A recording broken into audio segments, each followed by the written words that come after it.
Yo, what it is? Jay Knight. We got your boy DeeBoogieTV, man. We rocking with Mack&South. Mack&South show. Let's get it. ShopTalk. Yeah. Depois que outro alguém eu encontrei. Hey, thank y'all so much for tuning in, man. This is another episode of Shop Talk NC presents Mack&South. I'm B Mack. I'm your man, 58 South, and today we have DeeBoog, aka DeeBoogieTV, aka D Man, and Jay Knight. What's happening, fellas? Sir, what's up? What's going on? Man. Mack&South. What's happening, my guy? Already. Blessed to be here. Pleasure to see you again, man. It's a For pleasure, sure, man. For sure. So we pulled up on you over here at ChopHouze Studios. What's the special occasion, man? Hey man, so pretty much my album drops Tuesday. Love on Mars will be available everywhere Tuesday. We just had a little, listening party to get feedback. Also to see the vibes about, the project. For me to take them through what took me through, I guess you could say. But yeah, like I said, Love on Mars is dropping Tuesday. All platforms? All platforms, Apple Music, Spotify, Tidal, Sure you name y'all it, it's go there. Get it. Everywhere. Make sure y'all go get it. Oh yeah, we'll be talking about it on the next show. Yeah, we'll be Yes, talking about it. Don't you worry. indeed. Don't you worry. Big facts. Indeed. So tell me a little bit about yourself, man. What got you into music? So pretty much, first and foremost, my name is Jay Knight. I'm from Greenville, North Carolina. Family grew up, I grew up in church. Never would sing in church though, which is crazy. I had cousins and friends and everybody singing. My mom would be like, "Yeah, you need to be up there." No, I'm good. I can't do it. I don't see myself doing this. And it just so happened my freshman year at college, one of my friends was like, "Yeah, you should go, record." And we went to one of his friends' dorm rooms and recorded, and files got deleted. You know how it is, a cycle where it's like, okay, it's deleted, but people would tell you like, okay, I'm gonna get it to you, this and that. And I think that's what made my hunger and birthed my passion, I guess you could say. College. Which college you was North attending at the Carolina time? A&T. Let's go, Aggie Pride. Let's go. Yeah. You look like a smart guy. Just graduated. Word, congrats. Oh, Congrats. yeah, What'd congrats, man. you graduate with? Business management, For sure. concentration in entrepreneurship, big bag talking. That's what's Yeah, up. yeah. Man. So Congrats. what's some of your music inspirations? So I think my biggest is Chris Brown. Chris Brown was the first artist that I ever came across. With the With You track, Kiss Wait, hold on. You Kiss. said that's the first one you First you artist came I ever found myself, Oh, 'Cause wow, at that time, when I was 5, that was when YouTube became an era, and you had 106 in Park and all of that. But like I said, you 5, you don't know what you're doing, you just searching.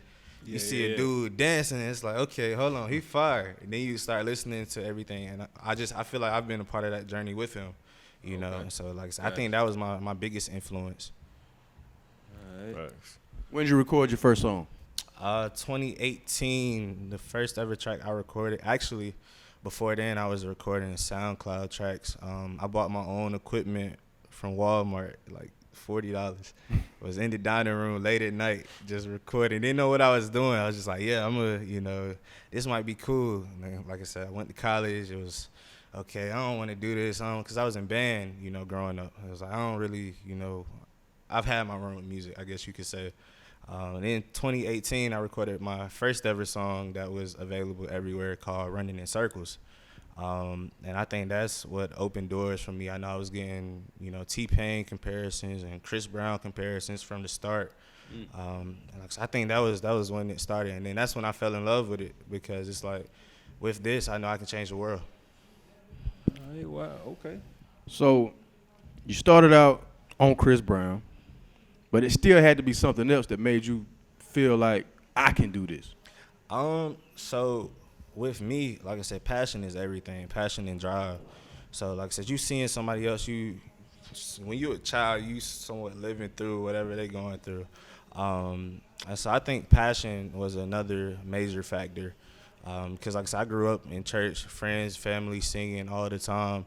But I would never be the one. I was always the shy one. Like, okay, I don't want no parts in this. Y'all can have that. I support y'all 110%, but that's not me.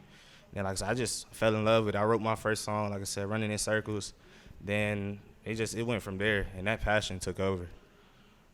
You getting any pushback from your family, being as though they were more like gospel singers? Nah, cause so I know I grew up, like I said, big on gospel, but also like New Edition, Michael Jackson, Bobby Brown, My Prerogative, like. So R&B is always, you know, coming Does- from a family that sings. Does some of that gospel background come out in your music? Absolutely, absolutely. When it comes down to, you know, little things like layering harmonies and, you know, how I may do a run or, you know, it's really, I think the biggest thing is confidence. And you see family, you know, up in front of the entire church singing. It's like, okay, I know I can do that.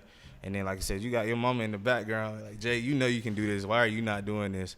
And so I think that confidence is everything when it comes down to it. D-Boog, we ain't forgot about you. We see you over there looking like Puff Daddy. We live, man.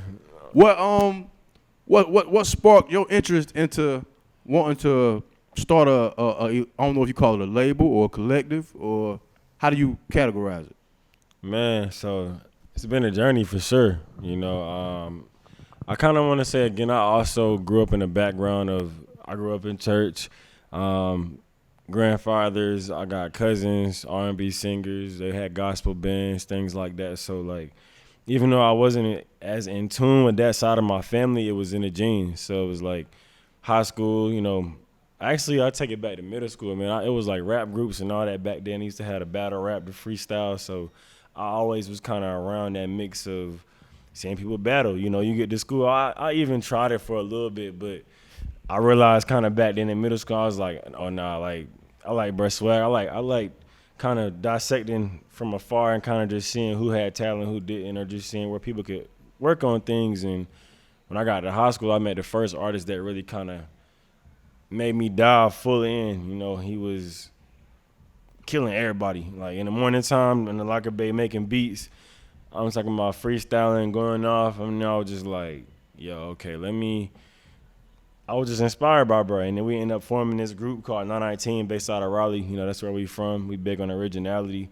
And from there, you know, on my journey going to A&T, you know, I went to school for marketing. So Salute. having certain classes like entrepreneurship, they force you to go out and go actually like find real businesses. So it's like, okay, college got real redundant to me for a second, but once I started to apply it to like real life, what I had going on, I go to the underground riches, starting to learn the behind the scenes, meeting DJs. I knew about ChopHouze back then, but never really even, you know, came here just knowing, starting to kind of just see what's going on. Then you meet family and realize like, oh yeah, I've been doing this, that, and the third. You meet a Jay Knight. That's crazy. We met in front of the cafeteria. Like, Tell us how did y'all link? Like, how y'all yeah, linked up? I can go all over like, but I think because it took me 5.5 years to get out of A&T, so I think it was like maybe That's my normal, Took me fast. Yeah, Took that's me fast. normal. That's yeah, shout out, keep going, so that don't stop, you know. And I think it was like not my last year, but my first senior year. I was just outside of the caf, hustling, doing my thing, and I seen a group of hungry guys, and I'm like, literally, one of my friends was walking carrying his art. Like, Yeah. he, you know, as an art major, painting every day. He walking around campus carrying his art, toting it. Another friend, it's 3 of us. So, yeah, it was like 3 of y'all right there. He, you know, walking around handling his own. We grew up together. And then me, I'm walking around singing everywhere. But you would never think I made music. And so I think that was the biggest thing. And, you know, I remember chopping it up with him. And he was we had a talking to conversation me about 919 and everything. And I was like, bro, next time I see you, I'm going to cop some merchandise. And just so happened, I saw him, I think, like a week or 2 later. And, you know, stood true on what I said. Like, so, yeah, that's everything, that networking. And even with Jay too, like Jay real humble. We both real humble, but I remember one thing he specifically told me was how, you know, his company, he got his own independent record label. It's called Ancient Vibes. But that was what he told me. He was like, you know, I got a background in working in band. And he was like, I really want to bring back originality in music. So that's where the Ancient Vibes kind of came in. And because I had run-ins with music, I was already working with an artist at the time. It's like, bet that stuck out with me. So anytime I followed bro from there, months probably go by, you know, I check in every now and then. And his first single that he was talking about running in circles, I remember when he first released it, when I heard it, I'm like, oh, bro really was serious about making music back then. So from there, we just would link up, talk. He already kind of managed himself. He heard that business management background, but, you know, just It's getting more so feedback. talking strategies. Yeah, strategy, marketing, and from there it was just like all organic, you know.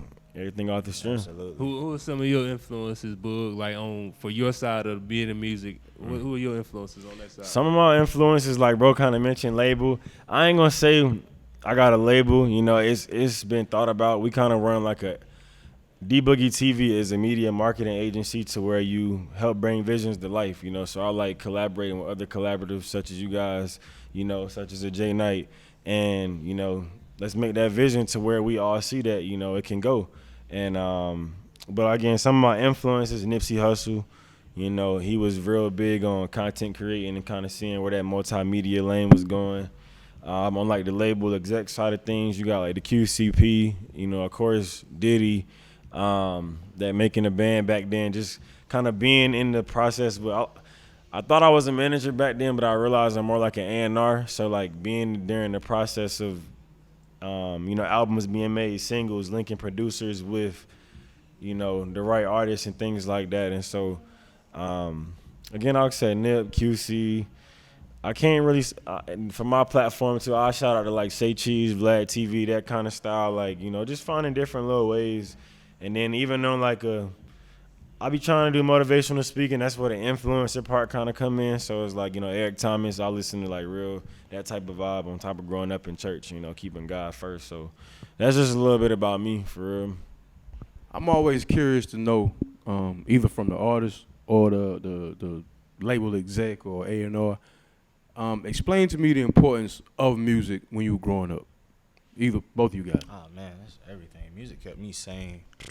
'Cause like you said, I was in band 6th grade until my senior year of high school. I was playing trumpet.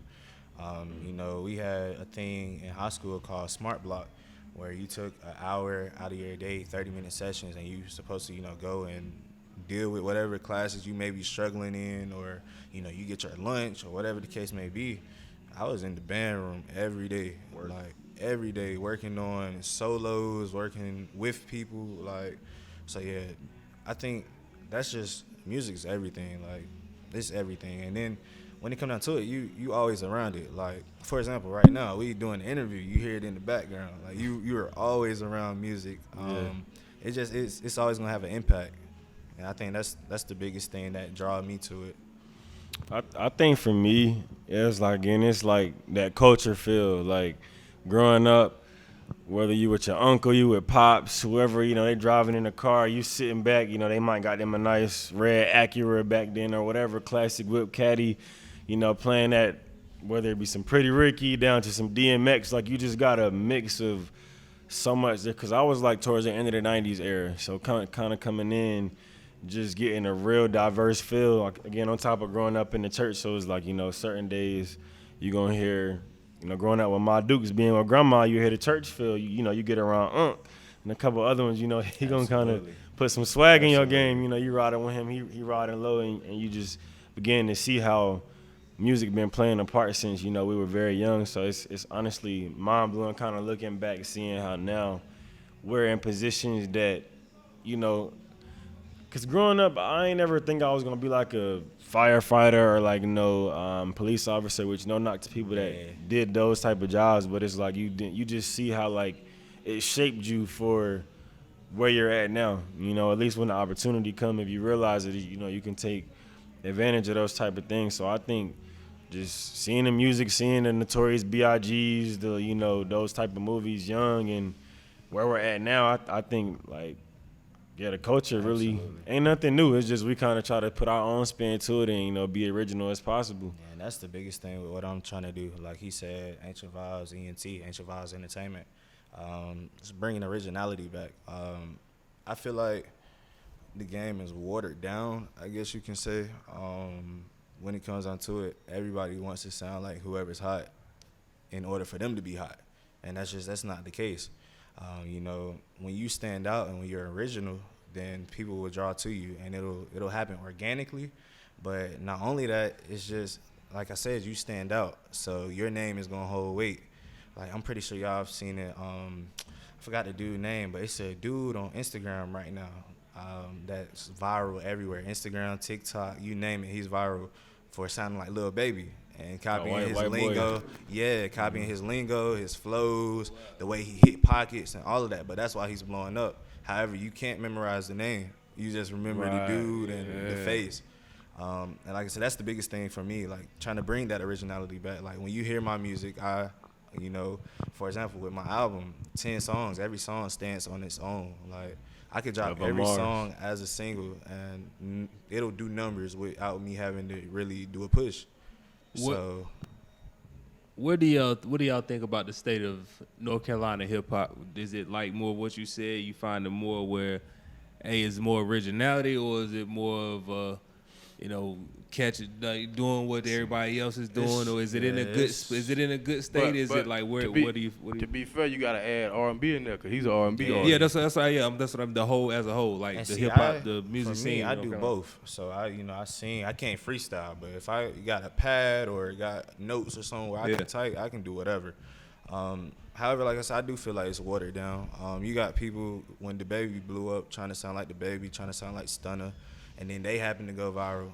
I feel like the only ones that really stand out, like I said, for me and my R&B, would stand out because it's different. Nobody's doing that. Then you got like your Cash Addisons, you got Glock Boy, Moses. He's from Greenville. Then you touch Charlotte, you got a few artists like Zay the Goat. So it's really, every county has their artists. But like I said, overall it is watered down. Do you think R&B is dead? Nah. I feel like it's not dead. It's not dead. And the reason why I say that, Chris Brown album, a lot of people slept on it. Chris Brown, top of the top, best possibly to me, best there is when it comes to it. You got your Michael Jacksons. But this era, Chris Brown, Blue, then like I said, it's an artist named Anaya Lachelle. She's fire from Michigan. So you have your artists. However, it's up to the listener to listen to the artist and support the artist. And I think that's the biggest thing. You get on TikTok and you hear your vibes, not really saying nothing, the mumble rap or whatever the case may be, and then you hear R&B, and I feel like you hear the real music, the real side of things, and it's slept on. Like, it's a lost art almost. I kind of want to jump in on that too, because I respect perspective on a lot of. Perspective is everything, and I feel like the more that we can have perspective as a collective, not only just coming from NC, but since we were touching on NC, I feel like it's a lot of talent out there. Like, absolutely, one side of it is like watered down, but then you got another side of like, when you kind of take a step back, you can drop the egos, you can, find more platforms like a 58 South, so ShopTalk podcast, other brands. Shout out to Ski Money. That's actually how I met them fellas. I know we'll probably touch on that. Shout out Ski. And then even just like, I hear a lot of talent, but I think it's what's portrayed. Like, absolutely, one big thing that I know Jay Knight and I talked about before, but what he really focused into for like his project and how I believe that he's able to stand out, because be real, we send off multiple artists that we work with, their music and their profiles and things like that, and a lot of times when they look at Jay Knight, he's like one of the only ones as far as, and we're just talking about my circle of collective of who I've sent out. They draw towards him because, when they go to his platforms, he looks like an artist. You can see some type of visual representation in it, how you carry yourself when you go into these places. He's very big on, how do you command the room. Your and so demeanor is everything. Growing up, that's something my mom used to always harp on. Like, she would always tell me and my brother, when it comes down to it, your image is everything. Once you lose your image, you're done. Like, yeah. And so that's big on, like I said, the way I carry myself. And like I, would tell whoever it is, like, the way you command the room is everything. Like, when you walk in a room, you're supposed to turn heads. At the end of the day, turning heads is a big thing because it lets people know that you're serious about what you do. Like, let's say I walk into a recording studio and I'm just in there, like, I'm just vibing, whatever. I go in the booth and, just knock a track out just because I can, versus going in, like, okay, I want to do this, and that, go in the booth and deliver it. Like, so, yeah, definitely your image is everything, commanding the room, your demeanor, like your hunger, your passion, everything is tied in with what I do and, you know, what my brand is and how I've built my brand. So with your project about to come out, what's, for somebody that don't know nothing about you, ain't never heard you, what's one of the tracks on there that you be like, nah, if you listen to this one right here, this one you gonna Early 2K, first track. Which one was it? That's Early 2K.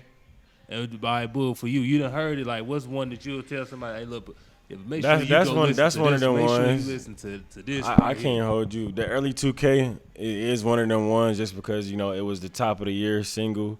Absolutely. We got a good push and strategy behind that. You know, we had A&Rs from Florida.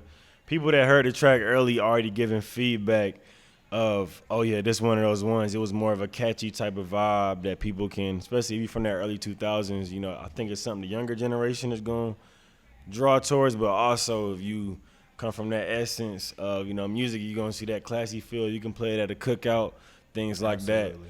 But, I mean, he got some vibes in there from the party songs to the songs for the women, things that just, you know, unpick your brain, not just for the ladies. Fellas can get with it. It's a vibe. It's jiggy, but at the same time, you know, it's he telling you his story, you know, and Absolutely. Love on Mars, that kind of speak volumes with the title. But, you know, like, again, he got a track called Rehab, you know, it's talking about how love, you know, can really give you that sense of rehab And if it's you. followed by timing, where it's like, okay, I've That was the been third through one I was gonna say. the rehab stage, and now it's just timing of everything. Like it's top to bottom. I worked on that project for 2 years. I solely engineered that project. Okay, You know, I had producers, you know, send beats, so I would go find beats. But as far as like the mixing, the mastering, the recording, the writing, Everything Jay Knight. the features on it, like everything except for the Anaya Lachelle the feature from Michigan. because she's from Michigan. But outside of that, everything I had my hands on. I recorded that in my bedroom. Like, Oh, wow. When you set out to make a project, are you shooting for more of a summertime feel with your music, or a fall feel, or wintertime around the holidays? Like, what mindset are you in when you go in to make your music? I think it's the vibe. The vibe is the biggest thing. So, for example, I use early 2K. I had a couple friends over, Stacks and Zay. We were recording. We bouncing ideas off each other. They left to get food and came back, and I had the early 2K track done in 30 minutes. And it was just because I'm locked in. I'm in that zone, you know. And when I'm in that zone, I feel like I'm untouchable. And so I think that's within the entire project. Every track I, you know, locked in and was in my zone, whether it took 30 minutes or, you know, 4 hours to make. So, and then tying it all together, like, I know people wanted me to drop Love on Mars top of the summer, but it just, the reason why I dropped it, if my parents were still together, that would have been their wedding anniversary Tuesday. And so it made sense with the story that I was trying to tell and, you know, my vision. And so I really, like I said, I think vibe is the biggest thing. That's the biggest thing, the biggest factor at least.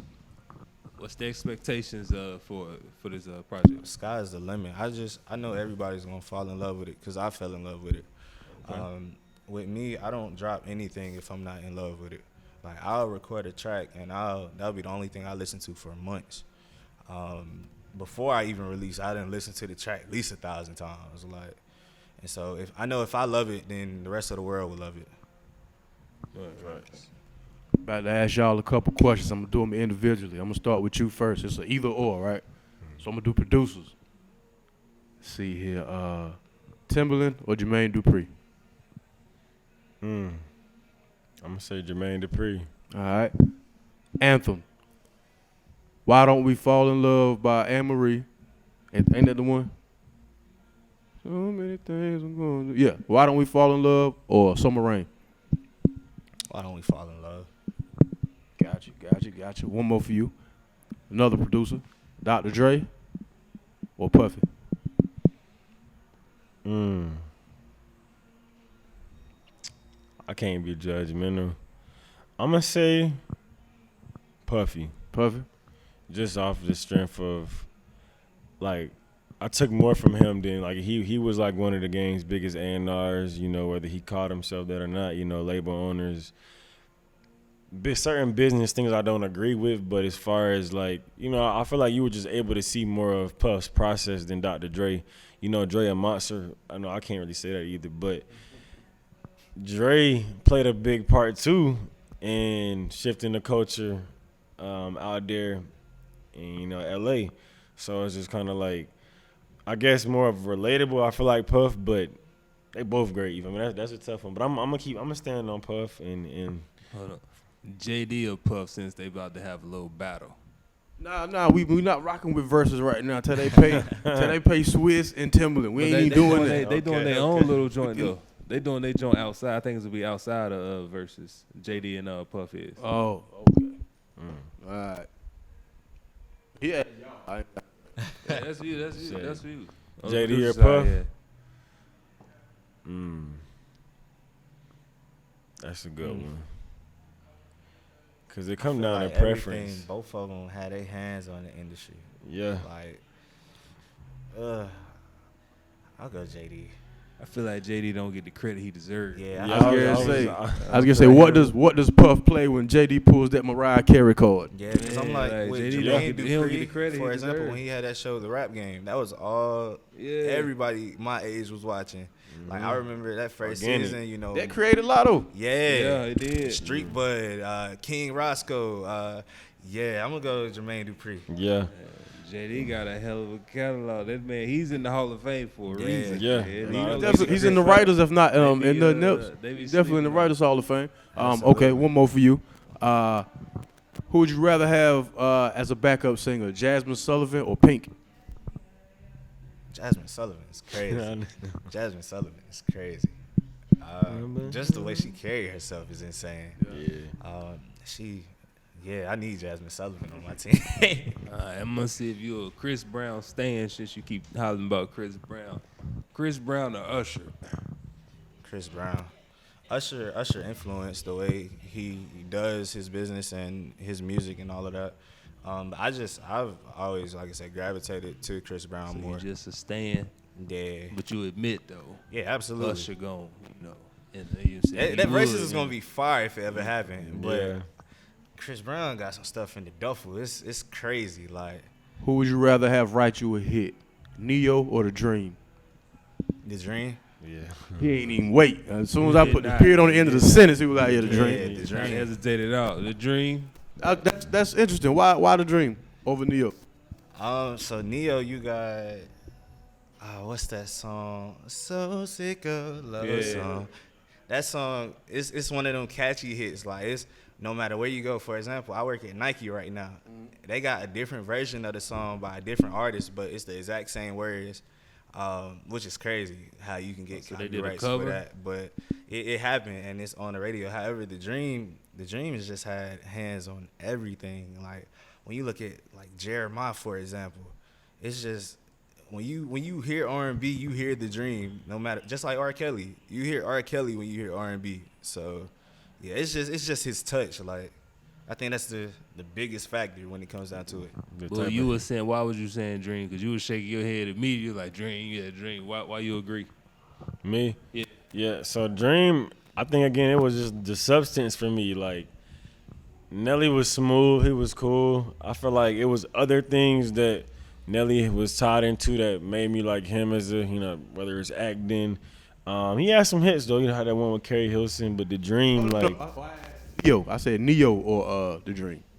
Yeah, so the Dream, but I know Neo had certain features that I felt like solidified him. Oh, you talking about feet? My fault. And the same for the Dream in a way, you know, but like, I think again, the Dream just had way more substance. I played a lot of them songs. I can remember going back to back. Wasn't the Dream in the falsetto? Like, Yeah. That's exactly what's in my head, that falsetto, like, that was, and then I know he had a remix. Wasn't R. Kelly on the remix of Falsetto? I think so. Yeah, Fab I on a think couple so. of remixes. It was just like, the Dream was able to just bring me in more into Plus, what he's from he had Rocky going Mount, on. so I was going to, Shout out NC. You know, North Carolina. Dream from Fog, North Carolina? man. Yeah, he's from North Carolina. Oh, Shout out shit. to the I Dream, didn't know man. that. Damn. I'm always going home team first. Home team got some steppers. It's just, again, about that unity and Yeah. realizing how much more of a force we are when we work together. Yeah, that support is everything. Because like I said, I wouldn't be in the position that I'm in without the support from my college peers. And, you know, family back home, you know, supporting my music. And friends back home supporting my music while I'm 2.5 hours away. Facts. That's everything. And then it lays the foundation. Because, for example, early 2K, for whatever reason, just blowing up in Germany. Like, majority of my streams are coming from Germany. Like, right now for that track, I have 8,000, almost 9,000 streams on it. And more than half of it's from Germany. So you'll be like traveling soon. Yeah, absolutely. I get that Gotta passport. Get the passport. Yeah. But like I say, it lay the foundation because it instills confidence. And then if you know your people back home, you know, rocking with you and all that, then sky's the limit for Those real. your toughest critics. So if you win them over, Absolutely. Well, you win the home team, man. You different. yeah, man. You ain't even had to go to Atlanta, man. Congratulations, brother. And it's funny because we were actually supposed to be. Yeah. Everything happened how it's supposed to. This weekend, we were supposed to be in Atlanta. But for like we had a tour set up. June, we went to Charlotte. July, we were supposed to go to Florida. And then this month was Atlanta. Yeah. But, you know, inflation started going up. Things starting to just pop up out of nowhere. And it's like, you know what, let's just stay. Monkeypox, boy. Shit. I feel like Atlanta is the home of wherever shit first start off at. That's where it go. Yeah, everything happened. It down go in there Atlanta, first. And then, yeah. So, That's the testing ground. big facts. Shout out to Atlanta, What's some though. of the biggest obstacles y'all done had thus far in the game? Like, So I'm going to let Jay go first. yeah, I think starting out funding was the biggest thing. 'Cause like I said, college student, you trying to go to the studio, but you got to pay for books, you got to pay tuition, you know, rent. You got a whole bunch of aspects, and you working part time. And you know, I think that was the biggest obstacle. However, I conquered that because I bought my own equipment and taught myself how to engineer.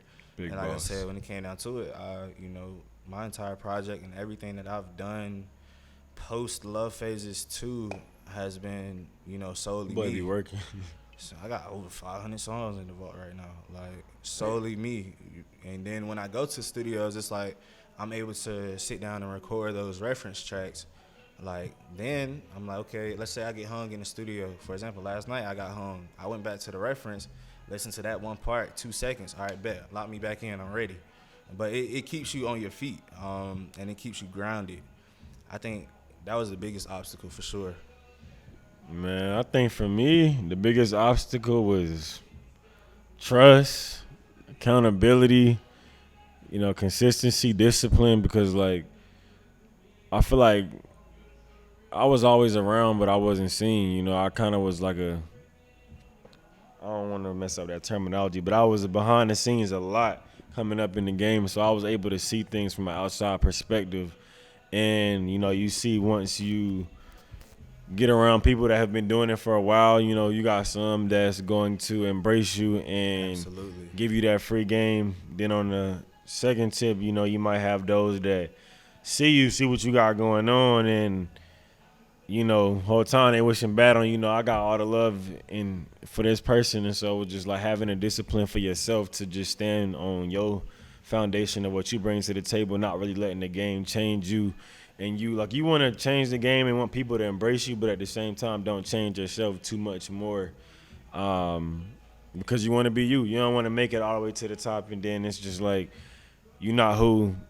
You gotta fake a whole image because, you know, you did something you didn't want to do in order to get in a position that you are now. So I think, again, just standing firm on principles, foundation, and of course financially. But I ain't even gonna talk about that. Yeah, I'm like, that's why I love what I do. Because, for example, y'all hear that in the background. I'm pretty sure the mic picking up, too.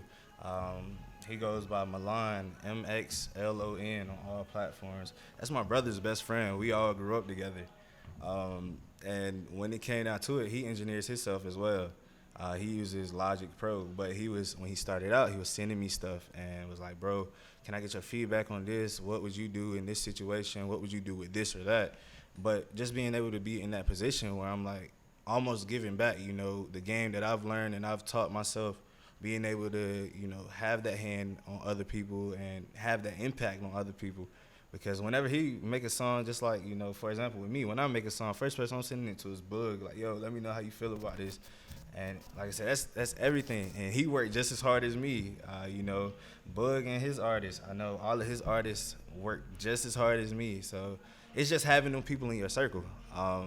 And I know that's another thing, an obstacle that a lot of people have. They don't have the right circle around them. And when you have one person that want to win and you see that they want to win, it's going to motivate you to want to win. And it's going to, motivate you. Okay, if Jay doing this, I know for a fact I can do that. So, yeah. That is one other thing that I pitch in before, I cut you. But, like, finding an artist that's actually hungry from the music side, like, people like to see what's going on and be like, oh, I want that. But do you know what that takes? What kind of a grind it takes for you to stay focused and locked in and being able to lose friends, lose family, like the other things that come with it, that again, that it goes back to that foundation. But a lot of artists really just want the image of being an artist, or like that spotlight, come with it. Versus like, once you get this, it's a different crown that you wear. You gotta just be ahead. I feel like the more that you have that foundation, you got a solid plan, a nice team of people around you that can help keep you grounded. I think that's what, can really give you a great start in this game, or you just even pushing towards whatever you want to do. Absolutely. Biggest sacrifices y'all had to make so far? Time. I know college, when you think college, you think I'm at every event, I'm studying, I'm after book work, I'm hanging out with friends and all of that. A lot of my time post-COVID was spent perfecting my craft. I know people wanted me to pop out to events and all this other stuff, but it's like, nah, I'm working. Because when I look at it, like, at the time, like I said, full-time student, you're trying to have a career in something, plus you're working part-time under somebody. You don't really have much time, and so at that point, you got to sacrifice something. Granted, like I said, I'm 22, and so I think that was the biggest sacrifice as far as college experience went and life, because it's no telling what I missed out on, networking possibilities or whatever the case may be. But at the same time, today I'm able to stand on my own, like, as an artist and as a voice. And like I said, that's the biggest thing. It keeps you humbled. That confidence is insane. Because like I said, since I stand on my own now, I know I got a team of artists that look up to me, I guess you could say, and look up to my passion and my grind and my hustle. And they incorporate it in what they do. And it's just, I love it. I love everything about this. Biggest sacrifice, Boog? Biggest sacrifice is stop telling people yes to everything, so growing the confidence to say no, because like got one of the biggest hearts you can have, growing up again, like I said, in the church, seeing like, I know it's how people were raised, but it's just like it comes a certain point where for yourself you got to understand and realize like, maybe they never had somebody show them how to properly, ask, hey, I want to work with you, or just how your approach. Everybody don't know how to approach you. Some people just know the streets, so they don't know how to come. College really gave me that balance of learning how to be kind of corporate, while also learning how to maneuver different backgrounds of how I grew up. But, people will try to use that against you and be like, oh, you changed on me, man. You can't do this and that. Or like, I'm your boy, you can't. Why can't can I get a discount for this, or should Jay maybe give a free feature? And it's like, man, you had to just stop saying yes, because if you got a goal of somewhere you want to go, it becomes a time where you got to stand on it, and like I said, you got to stand on business and stand on the things that you do in life. So I think in order to get there, that was one of mine, at least personally, was stop saying yes to everything and just having better discernment. Absolutely. I don't know if that means it's almost time. Okay. What's the end goal for the rest of the year for both of you gentlemen? Because I ain't going to be like, so where do you see yourself? What's your legacy when it's all set? Nah, because y'all still fresh. We all still fresh doing this thing. So I ain't going to send us to the end already. So what's the end result for the rest of the year? Rest of the year, Love on Mars, having the strongest push possible. I know for me, when I started making music, because I was dropping music every month almost. Like when you go back and look at my catalog, I started 2018, 2019. 2020 and 2021 was a lot of music, but no push. It was just, like I said, because I could and because people were receiving it.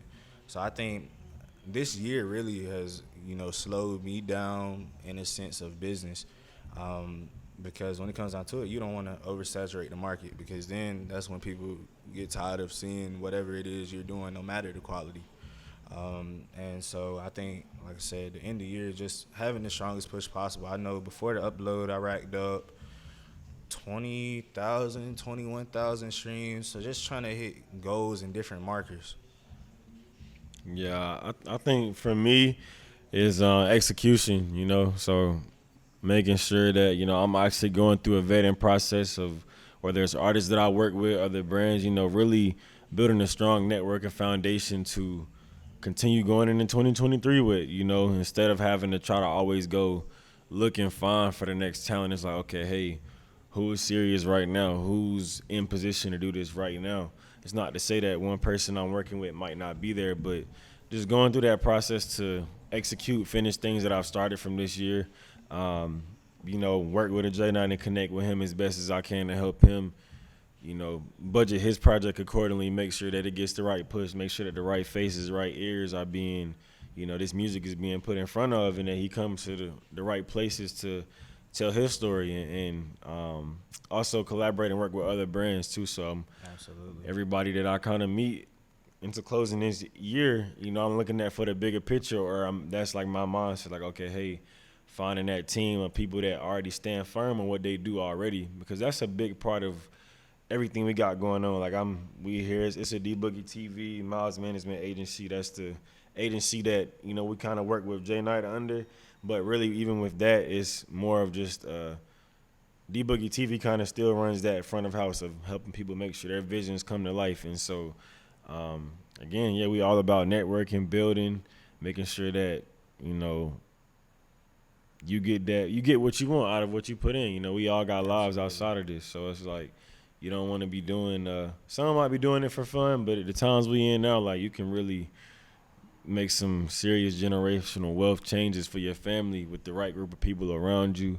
And so that's all we on, man. We really be laying low, but at the same time, we want to make moves that's powerful and gonna help shift the narrative, for ourselves and others as well. Absolutely. And real quick, since you just mentioned family, shout out to my little brother. His name Justin Knight. This is his brand, Truly Divine. Okay. Shout out to Justin. Yeah, shout out Justin. He doing his thing. And shout out to the whole 58 South, the whole ShopTalk NC for having us, again. Already, brother. Already, man. Good? Yeah. You ain't got nothing you want to ask him? Nothing. Nah, I was gonna say, man, let's get a little sample of what we can hear on the album. What we can look forward to. All right, so I do this, early 2K. I've been loving the way that you rain down on me. Licking your body, you on bended knees. Early 2000 got me feeling things. Baby, you perfect, gotta spread the wings. One shot of Henny got me saying things. Feeling like Tory, this a Playboy team. Like, baby, love me now. No, I'm a loner, but I'ma take you down. And baby, I'll hold you down. No auto-tune. That's what. No auto-tune. Right. Come on now. Go get that early 2K out now. Love on Mars this Tuesday. Shout out to, again, ChopHouze Studios allowing us to, have a vibe, the listening party. Shout out to, again, the whole ShopTalk NC. We appreciate y'all locking in. Make sure you follow me at DeeBoogieTV. And if you want to kind of see more of my A&R influencer side, you can follow DeeBoog without the TV, just 919. So DeeBoogieTV and DeeBoog 919, come get me. Absolutely. And then for me, you can find me on Instagram, TikTok at Jay Knight Official, on Twitter at JKnight_. And then if you want to, follow the label and keep up with my artists and my team at Ancient Vibes ENT on Instagram. And it's just the letter J, Knight? Jay. Okay. Yeah, JAYKNIGHT. Bet. Hey, man, as always, man, we appreciate y'all guys so much for taking the time out to sit down with us, man. This has been another episode of ShopTalk NC presents Mack&South. I'm B Mack. I'm your man 58 South, and we out. You did.